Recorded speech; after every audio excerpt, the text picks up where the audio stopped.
Привет, друзья! Как дела? My name is Fedor and welcome back to Be Fluent in Russian podcast.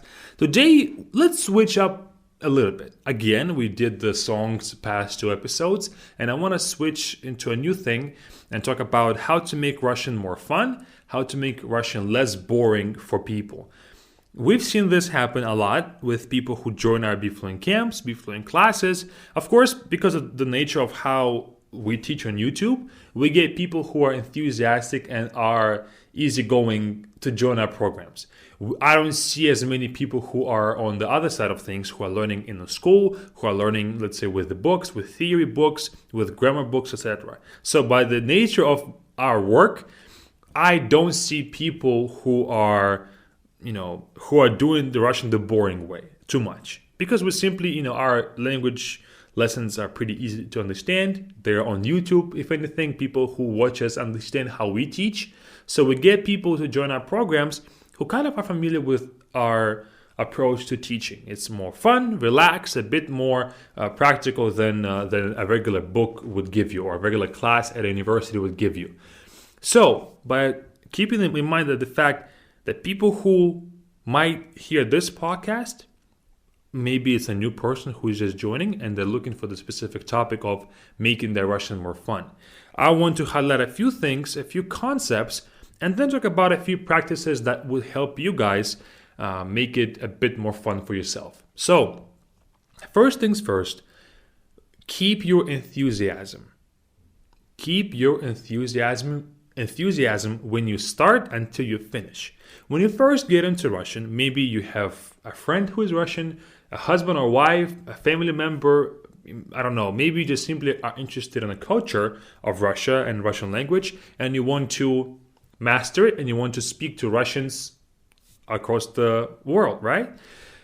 When you first get into learning, you are excited. You envision the end goal in your mind and you want to get there the quickest way possible. So you have that enthusiasm, you have that energy at first. But then as you learn more and more and more and more, you'll learn that it's a lot of effort. Grammar rules may not be sticking. You might forget certain words. So now you're getting hit with all the reality checks of learning a language and putting in the effort. And also, you are probably getting hit with the boring textbooks or the boring teachers who are simply teaching like robots, talking like this as if they are reading a script. And trust me, I understand this completely. I've been in that situation when I was learning English. I was learning English 10 years ago, even more, okay, so I'm 24. I started learning when I was 5, just like a little bit of English before school. So I would say maybe 18 years ago. Back then, there were way less resources online. There was no apps like that. There was just simply an unexplored area of language learning, and all we had was textbooks. And I went through school and I've learned English in many different ways, but mainly by textbook. And I can guarantee you that it is just simply boring and it's nothing there to excite a person. So when you start out, you have a lot of energy, a lot of enthusiasm, a lot of fun in the beginning because you keep that end goal in mind. I need you guys to simply go through this process with that goal in mind throughout, your learning. So don't forget the end goal and don't forget to have fun. Don't forget to make it interactive. Don't forget to make it practical as well. So first thing is keep your enthusiasm going. If you feel like it's fading away, remind yourself, maybe there's something wrong with what you're doing. If you don't have fun anymore, maybe you gotta switch gears. Maybe you gotta find a new teacher. Sometimes it's a teacher who is teaching you who doesn't have that energy in them that's gonna draw out the energy from you. If they don't feed you the energy, you don't feed them the energy, and now it's just simply a boring thing that we all have to do. That's the first thing. Keep the enthusiasm going. I think if we remind ourselves that sometimes we need to have fun and we need to have it enjoyable, then the resources that we choose will be different. So that's the first thing. Second thing is, don't overthink the complexity. Don't overthink the complexity. What I mean by that is, do not think that you have to be smarter you have to be talented, that you have to possess some, inherent quality in you to learn a language. I've seen people who are very smart struggle with learning languages. I've seen dedicated people who also struggle with learning a language. So learning a second language is not a matter of talent or a matter of a person's quality or characteristic. It's just simply about dedication to the task and just day after day after day effort. If you're listening to this podcast right now, if you have had those questions about yourself, trust me, those questions that, maybe I'm not that good, they're not productive and they're simply toxic in your mind. Get rid of them. You have what it takes. All it takes is pretty much, imagine learning Russian as maybe there's like 10,000 words that you have to learn. And imagine that all of those 10,000 words is like a little brick. Maybe it's actually like a brick that's as heavy as a pan. And you have to put it from one pile to the next, one to the next, one to the next. A child can pick up a pen, of any size and put it on a different spot, right? So it's not a matter of human strength. It's a matter of just simply doing it over and over and over again. You're doing some easy task over and over and over again. Sometimes you might feel like you're not getting anywhere. Sometimes you might feel like it's just you simply are in the same spot. But by putting in the effort to learn, you are slowly moving in the right direction. So number 2, don't overthink the complexity. I would say it takes about 1,500 hours of active learning to master a language or to be fluent, maybe like a C1 level, not all the way to the very end, but decent enough to have a conversation with a native without switching back to English about any topic that's at hand. Sometimes, of course, you might have trouble picking out the right words. I still do in English whenever I'm speaking on a more complex topic, but it's just simply a matter of, keep going and then I probably will have less of those problematic words that I'm missing in English. Same for Russian if you go past that 1,500 hours. So keep that goal in mind of 1,500 hours in your mind and just strive for that. Put in the hours day after day after day after day. If we put it more, easier to understand, if you put in 1 hour every single day, 1 hour of learning Russian, you will learn it maybe in 4 years. 4 years of time of your 1 hour every single day, you might learn Russian. I can guarantee that you will learn Russian and you will be able to have a conversation in Russian by that time. So 4 years, 1 hour a day. If you're putting in 2 hours a day, that's going to be 2 years and some change. So just to put it into perspective, it's not going to be an overnight thing. If you have only spent let's say 100 hours, don't expect yourself to know it. Don't expect yourself to be at a certain level already. It's just simply a matter of, putting hours and hours and hours day after day after day. Don't overthink the complexity. It's simply a matter of repetition. So now that we have put those 2 kind of basic concepts in. Now let's actually talk about practices that what you can do to make Russian more fun for yourself. Number 1, and this is something that we govern ourselves by or with whenever we make videos, make any kind of program or anything whatsoever. Keep it practical. Keep it practical. Keep all your keep all your Russian learning practical. What I mean by that is there shouldn't be a single word that you learn that you cannot imagine yourself use in a conversation.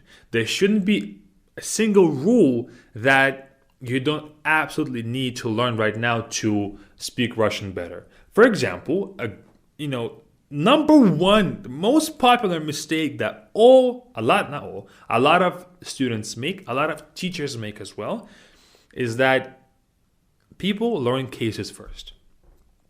People get into cases in Russian first. In my opinion, it should be the very last thing you learn.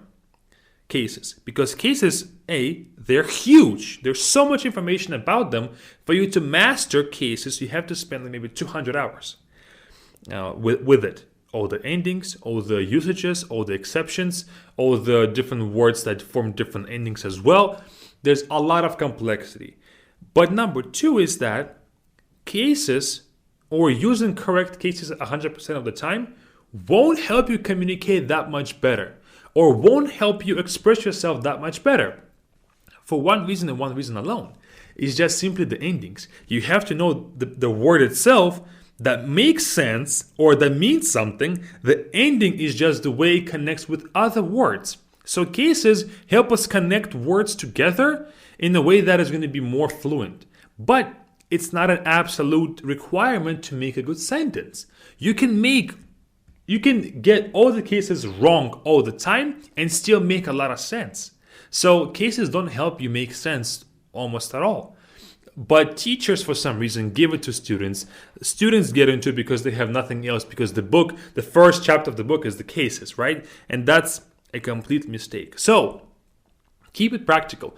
Learning cases at first is not practical because you cannot use it in the sentence. You cannot make cases help you speak better all of a sudden. You cannot. That's just simply, you learn cases at the very end to help you structure like 1,000 words into different sentences better, okay? But you have to first know a lot of words in the first place.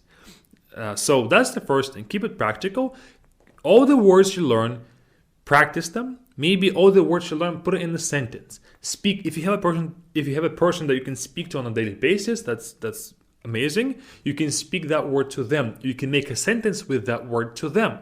Let's say your spouse is a Russian and you learn vocabulary. Let's say you've learned a word for a fridge, right? Холодильник. So go ahead and make a sentence with that word холодильник, a fridge, and then say that to them. I open up a fridge. You can get the milk in the fridge. You need to fix the fridge because it's leaking. Whatever it is, learn a word, make a sentence, and then use it immediately. That's, in my opinion, that's one of the main things to do to keep your Russian fun, because you are learning to communicate. Why not communicate as you are learning? It's going to help you learn better. It's going to help you retain words better. And lastly, the topic of today's podcast is going to make it more fun for you, because if you can see the fruits of your labor very, very early, now you can communicate something in Russian. Then that's going to make you more enticed or more energized to keep on going. Okay, so keep it practical. Keep it, as soon as you learn something, use it. That's number one. Keep it practical. Secondly, and a lot of it is going to tie into this first kind of point. I think that if you see the fruits of your labor early and you see the results of what you do, that's going to make you motivated to keep going. That's going to keep you motivated to just not give up and do new things. If you see that your learning is actually working out, you're going to keep going. But that's the tricky part. When you don't see the results, that's when my second point comes in. If you don't see results, keep going. If you don't see the results immediately, keep going still, because sometimes we hit a plateau or we hit a point of our learning where we don't seem to get any further for the moment because the new knowledge is still consolidating, or it's still setting in. When we learn, let's say, 10 new rules in a month, next month, you may not learn any more new rules, but that next month, your memory is going to simply consolidate into a set in stone, subconscious knowledge, So the first month we learn a lot. Second month we don't learn as much, but we feel like we're not making progress. However, you may not know what's happening in your brain. You may not know what's going on inside there, but trust the process and just simply keep going. Do the same thing that you've been doing before and let the old or new knowledge consolidate so it can become the subconscious or the default for you. But on the other side of this, if you haven't been making progress for a long time, that's a sign that something is wrong. Maybe like 2 or 3 months, 4 months, 5 months, you haven't made a lot of progress. Then yes, you have to probably switch up the things that you do, to switch maybe from grammar to vocabulary more, spend time with maybe speaking or listening more. So change the things around to maybe push yourself to make that progress again. Sometimes, we can get stuck with one technique that we do or one strategy that we have, but then if we switch to another strategy, it will work for a few months and then switch back to the original one, and it's back getting you to where you want to get to. It's back to working. So don't take this rule that if it's okay to not make progress, just take it as, don't take it plainly. If you don't make progress for a long time, then of course that's wrong. All right. And lastly, how to make Russian more fun. I think that to make Russian more fun, you have to do fun activities with Russian and do something in Russian that you enjoy doing in English or in other languages, but just you enjoy doing in your life. So for example, if you love to play the guitar, you can learn a Russian song, or you can learn the guitar on a Russian website. You can maybe watch a Russian guitar video. So do something that you like in Russian. When I was learning English, I watched a lot of YouTube in English. Even though I didn't understand half of what people were saying, I still watched it and I found it a lot of fun because I was learning English as I was enjoying the thing that I was doing. So if it's a YouTube video, I enjoyed the YouTube video as is. Side kind of benefit, I was learning English at the same time. So doing fun activities while learning a language in that language, I think is going to make a lot more fun for you. I can say for sure that I've made a lot of progress watching those videos, and I was watching videos that were kind of, I wouldn't say they were fun, but they weren't too hard, or they weren't okay. So if I didn't understand something, it didn't okay. If I didn't understand what they were saying, I still could keep up with the video, or I still could enjoy it.